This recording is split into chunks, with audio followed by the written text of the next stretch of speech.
యేసయ్య బయట లేడు, పరిశుద్ధాత్మ బయట లేడు, కృపవరాలు బయట లేవు, మొత్తము మీ హృదయములోనే ఉన్నాయి. తండ్రి నీ శిరస్సు అయి ఉంటే, క్రీస్తు నీ దేహమై ఉంటే, పరిశుద్ధాత్మ దేవుడు నీ హృదయంలో నివాసము చేస్తూ ఉన్నాడు. దేవుని బిడ్డ, అలా దేవుడు ఈరోజు చేయబోతున్నానని సెలవిస్తున్నాడు. కంపల్సరిగా మీ కళ్ళతో దాన్ని చూచుదురుగాక.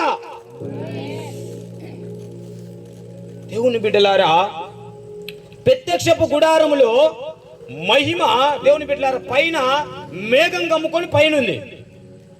ఆ మేఘం పైన గమ్ముకుంటే నాకున్న ప్రజలు ఆ మహిమను చూడలేకపోయారు.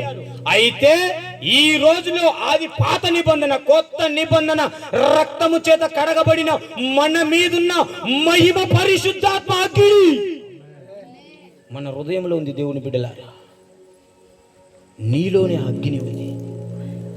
నువ్వు దాన్ని బయటికి తీస్తే దేవుడు బహుబలంగా వాడుకుంటాడు.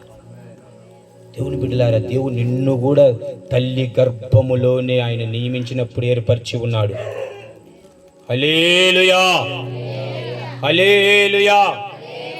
నిజంగా దేవుని బిడ్డలారా, దేవుడు ఈరోజు ఆ కార్యం జరిగించుటకు సిద్ధంగా ఉన్నాడు. నా జీవితం దేవుని బిడ్డలారా, నా సాక్ష్యం చిన్నగా చెప్తా.